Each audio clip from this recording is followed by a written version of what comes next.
Good morning to all of you from Boston. Good day from everywhere that you are in the world. Thank you for joining us in this educational initiative that we are performing since from the whole month of April, and we will continue until May. As Juliana already mentioned, you have all the webinars in the link that you have now in the slide. This educational initiative is endorsed by AFFS. Next week, we will go to miscarriage with Dr. Ruth Lacy. On May 14th, Dr. Roberto Romero will enlighten us about what is known about the obstetrical outcomes after COVID-19. And finally, we will take care of the newborn with Professor Alexis Davis. So today, it is my pleasure to introduce Dr. Inmaculada Moreno. She is the research director of Igenomix Boston, and she has been working on the endometrium, specifically on the microbiome of the endometrium. And today she's going to inform us about what is the relevance of COVID-19 in endometrium, the mother, and the new aspects that since last week it has become evident from our progressing knowledge about this pandemic worldwide. So without further ado, Inma, please, the floor is yours. Good morning to everybody. Good morning, good afternoon, and good evening to all of you. Thank you for being here. I hope that you are safe and ready for this seminar. So it's my pleasure to be here today and to be presenting in this series of COVID-19. Today we are going to talk about the endometrium and what is the potential impact of COVID-19 in endometrium. So I would like to cover some topics about this endometrium and COVID-19. So this is the outline that I'm going to follow today. I will do a very brief update on the COVID-19 numbers. Then I would like to review how does coronavirus infect and kill. Then moving to the potential impact in endometrial pathologies and the evidence of this virus infecting the reproductive organs. Also, we will talk about not only reproductive organs, but focusing in the human uterus and in the endometrium. And then I would like also to cover the concept of the virome, the endometrium, and the microbiota beyond bacteria, which is what we usually talk about. So just let me start this presentation. Just to make a summary of the update of COVID-19 numbers. The current status of the pandemic is, as you can see, well, very, very severe. We have more than 3 million cases reported in worldwide, with more than 200,000 dead people in the world. And well, unless China was the first one reporting the cases, and it was the numbers in China were increasing very fast. Now we consider that this is very, very small compared to what has happened in Europe, that is now leading the numbers with nearly half of the cases reported and more than half of the deaths in the world. And also Europe is followed very closely by the United States, where when the pandemic started a little bit later, or at least we know about it a little bit later. And as you can see in the map, this is a pandemic that affects nearly every country in the world. So you can count with the fingers on your hand which are the countries that have escaped this infection, or at least there's no reported cases on the infection in these places. So, but these numbers, are the numbers real? Are they true? And this depends on the number of tests that we consider, because of course we have the confirmed cases based on the people that is tested and show a positive result. But different countries are testing different countries are reporting different. This is a map of the different the numbers of tests that has been done in different countries in the world. And as you can see, there's the United States, some countries in Europe have tested more than 1 million people at this time. But still, these numbers are not representative of the real status of the pandemic, because regardless of the number of tests, the important thing is to know how many people in your country is infected and to identify which are the potential asymptomatic carriers of the disease. For example, if I remember properly, in the US, there's more than 5 million tests done so far. However, if we move to a graph in which we see which are how many PCR tests has been done per 1,000 people, we see that the United States is not the one that is testing the majority of the population. And this graph shows here some of the countries that I think that it's interesting to understand the different slopes and the different behavior of the curves of the testing that they have performed. For example, the one that is one of the countries that is testing the most of the people is Italy, with 30 patients tested out of 1,000. And this is a great number. It's very big in terms of this pandemic, but in fact, this doesn't mean that Italy has done like a very good job, because it's one of the countries that has been more impacted, more affected from this virus. For example, South Korea, which has been testing much less population, they had like a better behavior, like a better response to the virus. So this makes me think that maybe it's not so important how many people you test, although this is of course very, very important, how many people you test, but also when and how you test your people. Because, for example, if we compare the trend or the curve of Italy, this one in yellow here, with the one in South Korea that is here in purple, what we can see is that Italy started testing their population when the pandemic was quite advanced. So they were already in the peak of the infection, and they had a lot of dead people at that time. So maybe they arrived too late to test the people. It's the same case in Spain. We had the same problem in Spain.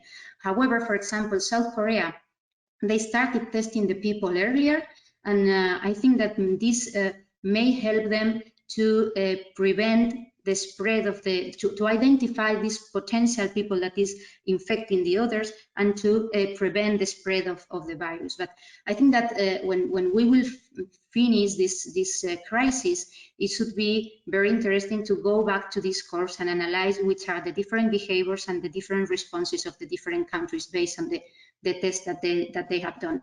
But of course, and following the recommendations of the health associations, we should still keep testing and testing to have real numbers of the representative population. And now I'd like to show you some slides about the mechanisms in which this coronavirus kill the people. And I have taken these images from Science, from the website of Science, because I think that it really reflects very, very nicely the system that we are facing. We all know that this virus is affecting the lungs, and we know about the most severe cases. There's severe pneumonia in the patients suffering COVID-19, but it's not only the lungs that can be infected or can be damaged by these viruses. So it's now we know that other organs are also infected. For example, the brain. This virus is able to somehow promote stroke, seizures, confusion, and brain inflammation. Also the eyes. We have been seeing some inflammation also in the eyes, and the eye membranes and the lids. The nose. You for sure have been hearing about people that is losing the sense of smell and the taste, and it seems that this is because the virus is able to damage the nose nerves endings, so they have this symptom. Also the heart and the blood vessels. There's some receptors of this virus in the endothelial cells on the blood vessels, and it's able to enter these cells, promoting blood clots, heart attacks, and also inflammation in the heart. The liver is also damaged by this type of infection, and it's mainly because the excessive immune response increases the levels of the hepatic enzymes, and then there's some liver injury.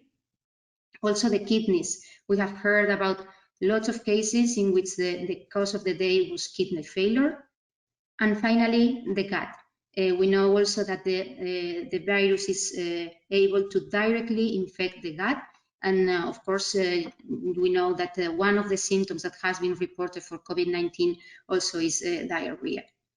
So these are the different mechanisms that the virus takes to infect and kill the people. And they can be very mild or they can be very severe. And there's now many research trying to understand which people is more susceptible to having this disease and to having more severe symptoms.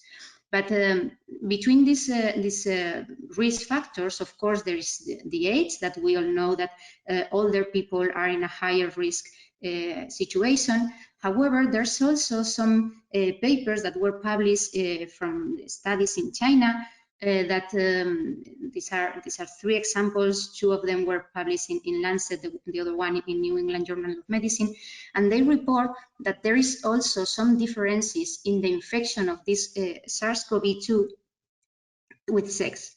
So it seems that women suffer or are less infected by the virus than men, but not only they are they have less risk to be infected, but also if they are infected, they present milder symptoms than men. This is something that is quite curious. We have been trying to find some potential explanations, and also the comparison of this data that came from China with the data that comes from other countries that have been with very high numbers of COVID-19. So this is a comparison of the data from China, Italy, Spain, and the United States. And although it seems that in this series of cases in which the numbers are quite big, there's no much difference between, I would say that the infection potential between men and women is 50-50, more or less. There are no huge differences between the people that is infected, men and women that are infected. However, if we focus in the mortality, we see that in all these populations, the rate of men that die for COVID-19 is higher than women. And this is something that we observe in all the populations that we have been searching. So why women are in a lower risk of severe condition, of severe symptoms, and less mortality than men? So looking back to the SARS pandemic in 2003, well, this was a report in which they saw that in this case, women were a little bit more infected than men. There was no significant difference, but it shows that the ratio of infection between women and men was 5-4. However, the death rate was higher in men than in women. So men were in a 50% higher risk of death when they were infected with this SARS pandemic in 2003. So the proposed reasons for these sex differences in COVID-19 has been that, for example, that women seem to be protected because many immune-related genes are codified in the chromosome X. So this may be a mechanism of protection for women in comparison to men. In fact, there is a paper that is available in medRxiv.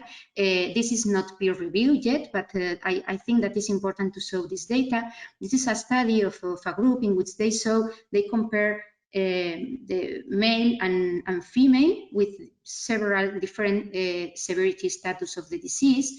And what they saw is that in those population with severe COVID-19, women seem to present higher levels of IgGs, and not only they present higher levels, but it seems that they start to produce these IgGs earlier during the infection. So this may suppose a protection for female in comparison with men. Also, there are other reasons that have been proposed. The first one is the role of the sex hormones, the role of estrogen versus testosterone, and also some social reasons. There's some papers pointing to the idea that because there are more men that smoke than women, then men may present more risk for underlying pulmonary disease, and this may provoke like more mortality rate in men than in women. But of course, I think that these ratios between women and men that smoke will vary between countries, and I think that this is something that deserves more research. So what is the impact now that we know that mainly women are somehow more protected than men? Which is the impact of COVID-19 in endometrial pathologies? So, for example, in endometriosis, we know now that endometriosis is not a risk factor for COVID-19. So there is no difference in the patients that suffer COVID-19 with or without endometriosis. However, in those patients with thoracic endometriosis, because they had an underlying respiratory complications, in case that they are infected with COVID-19, they may suffer more severe symptoms than patients with no endometriosis. So this is something to take into account. Also, regarding the endometrial cancer, we know that women with gynecological cancers are in the high-risk population, but not because they have a gynecological cancer or because they have an endometrial cancer. This is something that is common to any type of cancer. So in all types of cancers, SARS-CoV-2 infection rate is double than in the general population. Also, there's a significant higher risk of having severe events like ICU admission or the use of ventilations or even death compared to the patients that has not cancer. And also the death rates are double in chemotherapy patients over 50 years is in association with COVID-19 infection.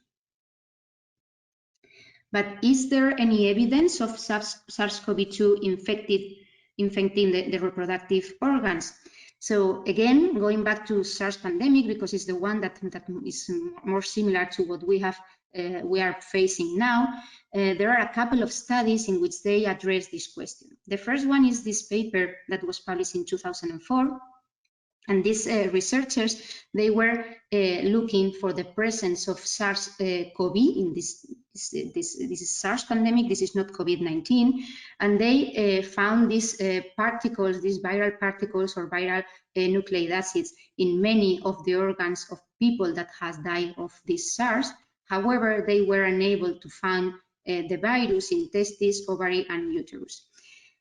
I must say that the numbers are very low. They analyzed only 4 patients that died of this SARS infection, 3 men and only 1 woman. This was a postmenopausal woman. So this is the evidence that I have found, but we have to acknowledge that the numbers are, this is an N of 1, so the sample size is very, very, very, very small. There's another study focusing in the pathogenesis of SARS. In this case, they also analyzed different organs, and this report said that they analyzed the testes of 7 male patients, and they did not found SARS viral sequencings or viral particles in the testes of these seven men. So, going back to our pandemic, to our COVID-19 pandemic, has SARS-CoV-2 been found in the male reproductive organs? So I have found this very recent paper that is now in Press in Fertility and Sterility with a commentary by Michael Eisenberg, and they try to address 2 different questions. The first one is there infection of SARS-CoV-2 in the testes? And the answer is that based on single cell studies, on transcriptomic studies, it is very unlikely that SARS-CoV-2 can enter into the cells of the testes, either germ cells, Leydig cells, or Sertoli cells. The second question that they address is there potential sexual transmission through seminal fluids, through semen? And the answer to this question is that they didn't find SARS-CoV infection in seminal samples of patients that are recovering for COVID-19. This means that they collected the samples approximately 1 month until, after the COVID-19 was confirmed. So they haven't found the virus at this stage of the recovery, but they cannot completely rule out that there is some particles of virus during the acute infection.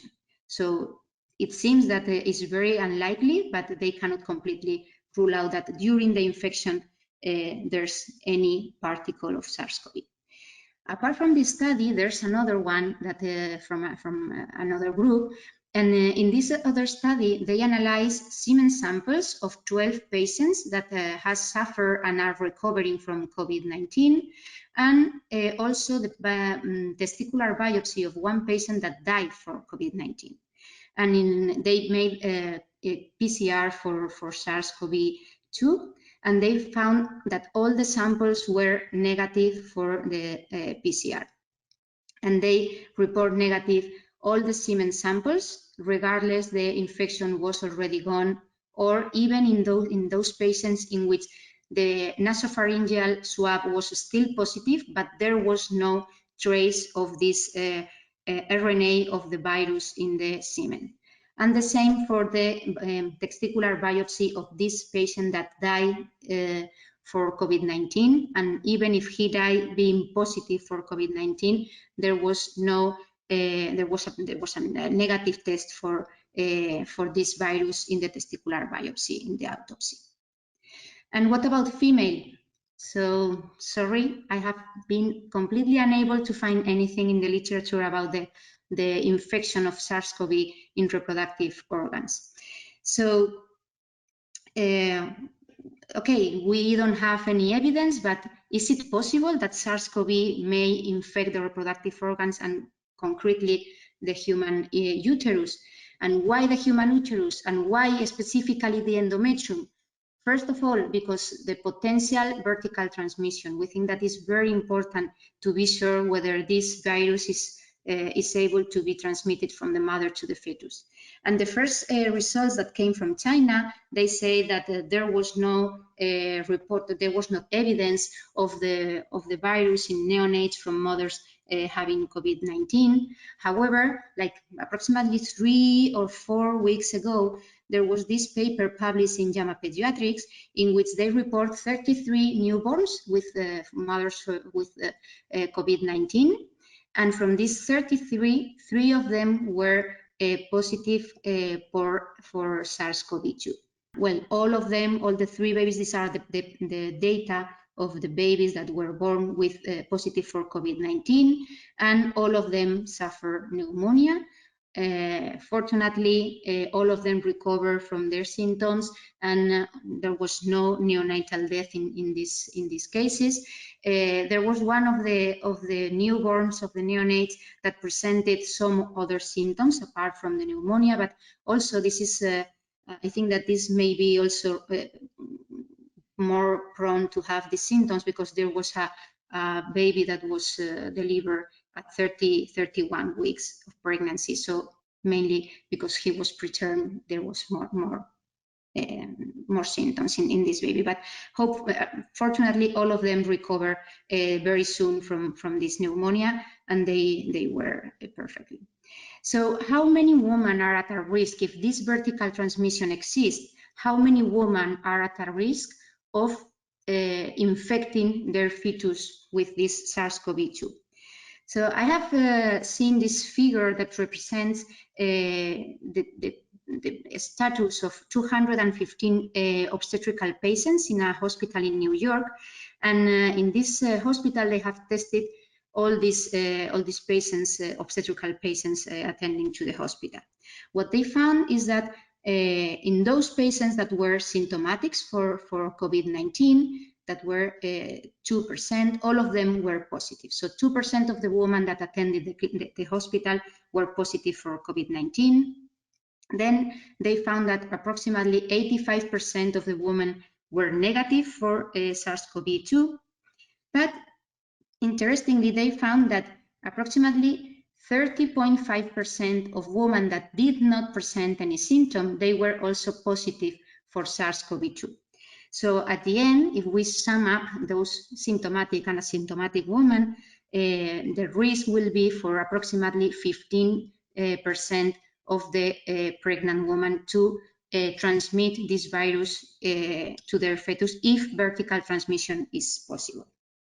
Also, there is another reason to pay attention to the infection of the endometrium, and is regarding the fetal teratogenicity. And this topic has been also, we need to address this topic because we don't have data so far about the possibility of teratogenicity during the first trimester of pregnancy. All the data that we have so far is from women that have been infected in the third trimester of pregnancy. So this is a review about 118 patients that were COVID positive at the time of delivery, and they are here classified as non-severe and severe. As you can see, all the women had a live birth, so this is very good news. No neonatal death, no fetal death. Of course, there was a higher amount of preterm birth and cesarean and C-sections than expected, but this is due to the reason that many times the doctors were doing C-sections to anticipate the deliveries of this woman. But at the end, all the babies recovered properly, and it seems that the risk during the infection in the third trimester is very low for the neonates and also for the mothers. So we still have to answer this question about what happened if the mother is infected with SARS-CoV during the first or early the second trimester. Is there any consequence for the mother, or is there any consequence for the fetus? So let's review to get to know if SARS-CoV-2 can enter the endometrial cells. Let's review how does coronaviruses infect these cells. So there are some different steps that these viruses need to do to be able to infect the cells and to spread in the human body. So the first step is the cell host tropism, and this means that the virus enter into the body and then start to recognize the cells that are more susceptible.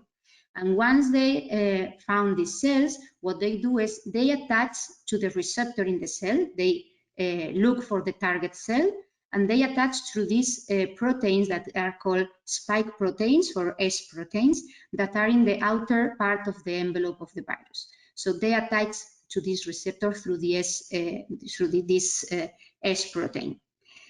Then once they are attached, it is mandatory that this S protein, this spike protein, is cleaved by a protease, a host protease. So it is very important that this spike proteins is cut here in a specific position so that the virus is activated in a third step, is activated and is able to fuse with the membrane of the cell. So in this third step, the virus is activated and is fused with the cell, then of course entering the susceptible cell, and once it is in the cell, it encodes and releases the viral genome.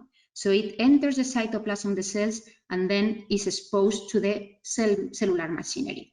And using this cellular machinery, the virus start to replicate, to transcribe, and to translate the viral genome.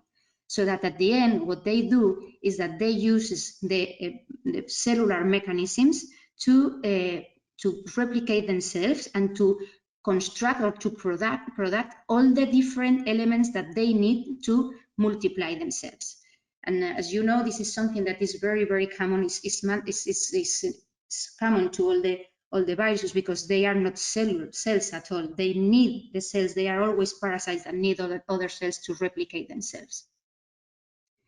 Then they assembly once they have all the elements, they assembly, and they are now ready to release and to spread into other cells. So they are able now they have been produced many different copies of the virus, and then they can spread to other cells surrounding. But this is the general mechanism for all the coronaviruses. What is specific for this SARS-CoV-2? So it is specific, mainly the step 1 and the step 2. The step one, if you remember, was the attachment of the virus to the host receptor. In this case, for SARS-CoV-2, the host receptor is the ACE2 protein, which is the angiotensin converting enzyme 2. And this is also common with the SARS-CoV in the SARS pandemic. So they use the same receptor in the cell. The second step and the second thing that is specifically for this SARS-CoV-2 infection is that the protease that is going to cut this spike protein in a specific site and allows for the fusion with the host membrane is this. There are many different possibilities, but this one is the essential one. So this function can be done by the transmembrane serine protease 2, TMPRSS2, or also with cysteine proteases like cathepsin B and cathepsin L from the cell. And this has been studied, and several in vitro experiment with using inhibitors of this protein has demonstrated that blocking these proteins stops the entry of the virus into the cell. But who is this receptor? Who is ACE2?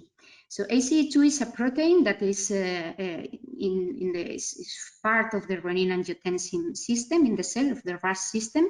This RAS system is usually involved in the regulation of blood pressure, and this protein, as you can see here, has an extracellular domain, and this protein is usually converting angiotensin 2 into angiotensin 1,7, but in this case, this ACE2 protein is used by the virus to attach and to promote its entrance into the cell. And is there this RAS system in the reproductive tract? So yes, it is. There is a RAS system in human that is related to human reproduction, and has been involved in several functions like follicle development and ovulation, epididymal contractility, sperm function, and trophoblast invasion and angiogenesis. Also, there are some reports suggesting that it may be influenced during the cycle by the levels of progesterone, and it has been also related with several syndromes, several conditions like ovarian hyperstimulation syndrome, preeclampsia, and also ectopic pregnancies. But to tell you the truth, the thing here, the important thing here is not to know whether the RAS system is functional or not, because the virus does not need all the proteins, all the elements of this system to be functional and to be ready. They only use ACE2 as a host receptor to enter the cells. So it's not a matter of functionality of the RAS system, it's a matter of the co-expression of ACE2 and the protease TMPRSS2 or cathepsins that enables the virus to enter the cell. So is there this receptor in the human endometrium? So this is a paper in 2000 that was reported in 2009 in which they analyzed the expression of ACE2 using qPCR in both epithelial and stromal endometrial cells in primary cultures of these cells, and they saw that the amount of expression is higher in epithelial than in stromal, and they also compared the expression between the proliferative and the secretory phases of the cycle, and they saw that the expression of ACE2 is higher in the secretory than in the proliferative phase. However, these are relative values, and although we know that this expression may be higher or lower in different conditions, we do not know exactly which is the actual expression, how many proteins do we have in the cells, and if they are co-expressed with TMPRSS2. So I would like to show with you this work that we are performing at this very moment, and this is taking in the advantage of the last research that was performed in our laboratory. We have a project that is led by Dr. Felipe Vilella and Dr. Carlos Simon in collaboration with Stephen Quake at University of Stanford. And in the last year, they have been analyzing the transcriptome of endometrial cells at the single cell level. So they have been using this design. They have studied 29 women, healthy women in reproductive age. and they have collected endometrial biopsies from this woman at different time points of the menstrual cycle. And you see here the distribution of the woman in the cycle. So they have been analyzing women in the proliferative phase, but also in the secretory phase, and mainly here in the secretory phase, in which they are able to compare the let's say the period before the window of implantation, during the window of implantation, and after the window of implantation. So when they have these endometrial biopsies, they separate the different types of cell. They prepare single cell suspension, single cell isolation, and then they have been doing two different sequencing protocols. So they have been sequencing these individual cells using this microwells protocol coupled to C1 single cell RNA-seq, and they have analyzed more than 2,000 cells using this method. And also they have been using this other single cell methodology that is done like embedding each of the cells in a droplet, and using this equipment, this 10x equipment. And using this method, they have analyzed more than 75,000 cells. So they have the full transcriptome of each individual cell from each of these women at the different times of the menstrual cycle. What they are doing now is to analyze specifically what is the expression and what is the trend of this ACE2 and TMPRSS2, cathepsin B and cathepsin L in the different types of cells in the different moments of the menstrual cycle. I can show you the results of this experimental work today, but I can tell you that the preliminary results show that ACE2 and TMPRSS2 present a very, very, very low expression in the endometrial cells, in every type of endometrial cells, both endometrial, stromal, and in different phases. So this is the results that we are now obtaining from this. But what about the human pregnant uterus? Is there ACE2 for this virus to be able to enter the cells?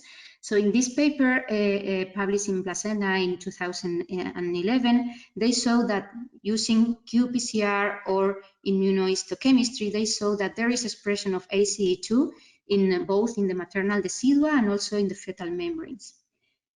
Again, using single cell transcriptomics, there is a very recent paper in which they have used the transcriptomics from placenta to analyze the expression of ACE2 and related proteins. And they have used the databases that were published previously by Bento Tormo and collaborators and Pavlichev and collaborators. So the design that they use is they started with samples of placenta. In the paper by Bento Tormo, they work with early pregnancies placentas that were the result of voluntary termination of pregnancies. In the case of Pavlichev, they work with term placentas. So they, again, dissociate the tissues, they did the cell suspension, and they sequenced the different types of cells to have the composition of the different cells in the maternal fetal interface. And the results that they saw for these specific molecules can be seen here in this diagram.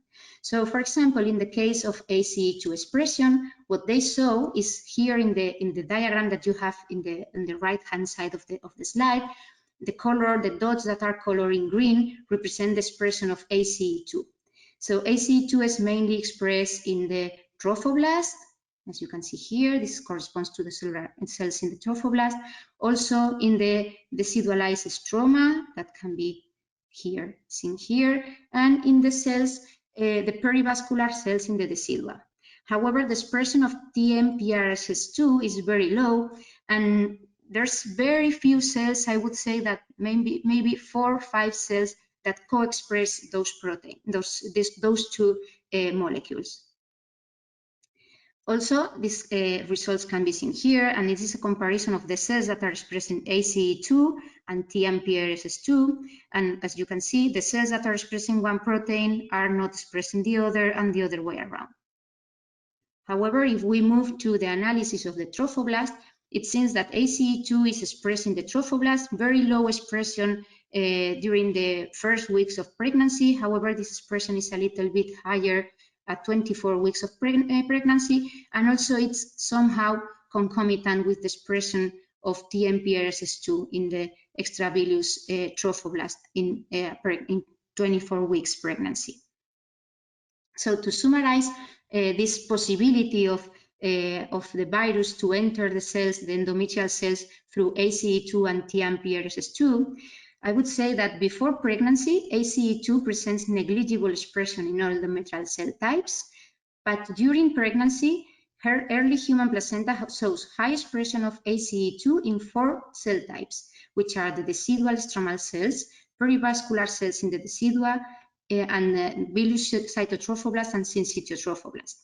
Also, the expression of ACE2 was very extremely low and in the extravillus trophoblast during the first trimester, but the expression of ACE2 and TMPRSS2 is increasing in the maternal-fetal interface along with the trimester of pregnancy. However, despite the distribution of these two proteins, these two molecules in the decidua and the placenta, the existence of vertical transmission is just speculative and still deserves further research. So now I would like to show you in the last part of this webinar our recollection about the virome. So what is the microbiota beyond bacteria? You all know that we are human bodies composed by different organisms, human organisms and microorganisms, and we all together do all the functions in our body and complete the human functions. In my case, I have been working in the endometrial microbiome during the last years, and we have been focusing in the bacteria, in what we call the bacteriome. In 2016, we presented our first study about the endometrial microbiota in American Journal, and this is a summary of the findings that we had at that time. We present this pilot study in which we were analyzing the endometrial microbiota in different women that were undergoing IVF. And what you can see here in this slide is in the first bar in the graph, you have the average composition of all the bacteria that were present in endometrial fluid of women that had a live birth after the embryo transfer, women that had a miscarriage, and women that did not become pregnant after a personalized embryo transfer. And as you can see, in the first bar, the amount of lactobacillus that is represented in blue is much higher than in the other two groups. However, in this woman that had worse reproductive outcomes, the amount of, for example, Gardnerella, Streptococcus, Veillonella, and some other dysbiotics or pathogens were increased. So we think that there is an association, and we are working in this concept, there is an association between the microbiota and the reproductive outcomes. In fact, we have developed this hypothesis, and we work with this concept that the better is your microbiota, the higher are your chances to have reproductive success. But the microbiota is not only the bacterium, although when we talk about microbiota, we usually refer to the bacteria. There are some other microorganisms that live with us in our bodies. One is the microbiome that is made of yeast. The second one is the virome that is made of viruses. So now with this COVID-19 emergency, we should maybe start to pay attention to other types of microorganisms that live in our bodies. So these are open questions that we are now asking ourselves. The first one, is there an indigenous endometrial virome? And if this is so, is there any relationship with the endometrial bacteriome? And at the end, does this endometrial microbiome impact human reproduction? So what we know is that there are many viral infections that are directly related to human reproduction in terms of impact on infertility, obstetric complication, abortion, fetal death, or even congenital defects. And we know many of these viruses to have a negative effect in human reproduction. But what about SARS-CoV-2? Is it dangerous for reproduction? It is performing any role or impacting reproduction in any way? What we know is that viruses, bacteria, yeast, archaea, and all the microorganisms, they express their genes in our bodies. And these genes are also combined with the host genes. So at the end, between all of them, start to express different functions and display different functions. And these different functions that are a mixture of host functions and microbial functions, they are processed by the host immune response. And this host immune response will determine whether we live in a healthy state or a disease state. If we go to the reproductive tract, we know that abnormal vaginal microbiota may impact the homeostasis of this immune system and may favor a viral infection in the vagina. So the mechanisms of this interaction, this interplay between bacteria and viruses, it's becoming more and more interesting and needs to be studied to propose new mechanisms for pathogenesis. And here I would like to show you some of the examples of what I just mentioned, this interplay between cervicovaginal microbiota and viruses in the reproductive tract. And here is, for example, different types of bacteria that are responsible for higher risk of human papillomavirus, HIV, and also herpes simplex virus 2. But not only bacteria interact with virus to promote their infection, but also, for example, in this case, having herpes simplex virus 2 is a risk factor for having also HIV. So it seems that this cross communication, this interplay between different types of microorganisms multiplies and start to be more and more complex. But studying the virome is not as easy as studying bacteria, because unlike bacteria that have very conserved genes and they all of them present a genome made of DNA, in the case of the virus, they are very different one from the other.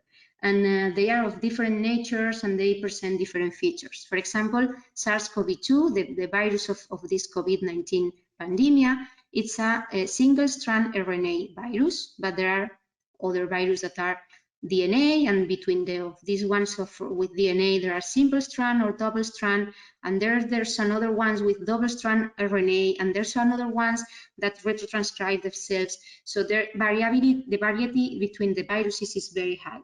So it's much more complex to analyze the whole virome than the whole microbiome, the whole bacterium, sorry. However, for the future, we consider that it's important to assess not only the reproductive bacterium that we are working with and that we have been studying in the last year, but also to complement this with the reproductive virome and with the interplay between viruses and bacteria. And of course, we think that we should start knowing a little bit more about this SARS-CoV infection in our patients, mainly in IVF patients, because we need to know which is the prevalence of this COVID-19 in women, which are the women that are asymptomatic, but they are carriers and they may be in a risk, or they may put their pregnancies in a risk without having any notice of this virus. And we need to know whether this vertical transmission exists or does not exist. And apart from this, we should complement this with all the knowledge of all these viruses that we already know that they have a negative impact in human reproduction. So these are the conclusions of this webinar. The first one is that women with COVID-19 present milder symptoms and lower mortality rate than men. Also that SARS-CoV-2 infects cells using the ACE enzyme as host receptor, followed by cleavage with DMPRSS2. ACE2 is not expressed in the endometrium of reproductive age women, but it is expressed in the maternal-fetal interface during pregnancy. Also that the virome and bacteriome interact with host cells and modulate immune responses and pathology. And finally, viral infections, and specifically COVID-19, deserve extended investigation in the preconceptional space to elucidate if vertical transmission of SARS-CoV-2 is produced. So just some slides to finish. I would like to thank all the team that is working in this project, in the endometrium, in the microbiota. Of course, Carlos Simon, all the team that is working with me in the microbiota, in the lab, and the bioinformatics teams, also our collaborators, the Igenomix family worldwide, and of course, thank you to all of you for your time and your attention. Thank you, Inma. This was a very thoughtful presentation, and the time is perfect. We have several questions, and they are very interesting questions, some of them. So I'm going to start asking you the questions from the audience, if you are ready, okay? Okay. So one question is that how can we know if it is vertical transmission or infection during delivery? What do you think? I think that to be sure that whether there is vertical transmission, of course, we have to test the mother and we have to test the baby, but we have to test the baby in the same time that is born, because some of the studies that have been done at the beginning of this pandemic, they were testing the babies like 30 hours after birth or the day after birth. So at the end, even if they were positive, they didn't know whether the baby was contaminated intrauterus or what was contaminated later on during the delivery or during the contact with the mother. So it is very important that this we put like a plan in place in which all the mothers that are infected with COVID-19, all the deliveries have to be done in very specific conditions. And we have in the last series of webinar, we have learned about the experiences in China, in New York, and also in Italy. They have arranged these protocols for the deliveries with very safety conditions, and then testing the baby as soon as it's born. So this is the only way to know. This is from the clinics. Then from the basic research, of course, we can, and we are already working in this, trying to see whether, of course, this phenomenon is produced. And from the basic research, of course, we can infect the cells, we can do implantation experiments with either human or murine embryos, and see whether this transmission of the virus, we see that there is a traveling of this virus from one side to the other. So these are, I mean, my summary from the clinical point of view, and from the research point of view. Of course, there's many things to do. Inma, the hypothesis of one of our attendants is that progesterone and estrogen protects women from infection. Then the question is there evidence that premenopausal women are affected less compared to postmenopausal women in terms of sex ratios? Wow, this is a very complex question. I have also read something about the role of estrogens in this potential infection of COVID-19. However, I don't know if I have the answer, because here we have like two different variables: the variable of gender and the variable of age. So we know that advanced age is already a risk factor. So at the end, we don't know whether being postmenopausal is like a confounding factor, because all the women that are postmenopausal, of course, are older than women premenopausal. So it's something that it may be, but I don't have a clear answer today. This may be, I think that we should separate this and clarify this and analyze in different ages. So postmenopausal, in the postmenopausal woman, different ages, and see whether there is an effect or not. Okay, we have a very good question, which is, are the co-receptors of SARS-CoV-2 expressed in immune populations, let's say T cells, macrophages, others, in decidua or non-pregnant endometrium? Do you have any idea about that, any results? Yeah, to my knowledge, and I have to say that this is something that we are studying now, and I show you the design of the experiments, and we are covering the experiments, and we are analyzing the results now. to my knowledge, in reproductive woman, in the endometrial cells, there's no expression. And if we move to immune cells like macrophages, natural killer, and so on, I would say that we have not found that, but we are still working on this. So, but so far we haven't found. Okay. Another quick question, because we are running out of time, is so why not using ACE2 inhibitors utilized for blood pressure treatment to avoid attachment of the virus?